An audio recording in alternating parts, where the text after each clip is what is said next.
ఇంకొక మాట నా భర్త గురించి ఎవరు నోరు జారినా నేనేం చేస్తానో నాకే తెలీదు.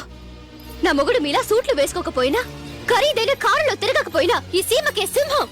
ఆయన పేరు చెబితే మెరిసే మెరుపు ఆగిపోతుంది, కురిసే వాన నిలిచిపోతుంది. నా భర్త పిచ్చివాడని కదూ అన్నారు.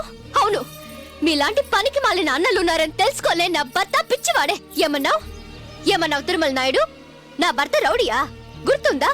మీ ఊరిని రక్షించుకోవటానికి ఇంటికొక కొడుకుని దానం చేస్తున్న రోజున ప్రతి ఇంటి నుంచి పెద్ద కొడుకులు ముందడుగు వేస్తే మీ ఇంట్లో ఆడవాళ్ల చాటును దాక్కున్న పెద్దనులు మీరు, దద్దములు మీరు.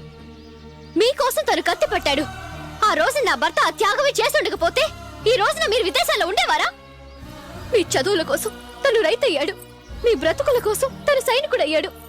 మీకు మనీ ఆర్డర్లు పంపుతూ మీ క్షేమాన్ని తండ్రికి తెలుపుతూ తను పోస్ట్ మ్యాన్ అయ్యాడు. నా భర్తే లేకపోతే మీరు ఈ ఊళ్ళో అడుగు పెట్టగలిగేవారా? ఇప్పుడు నా భర్త అండ లేకుండా ప్రాణాలతో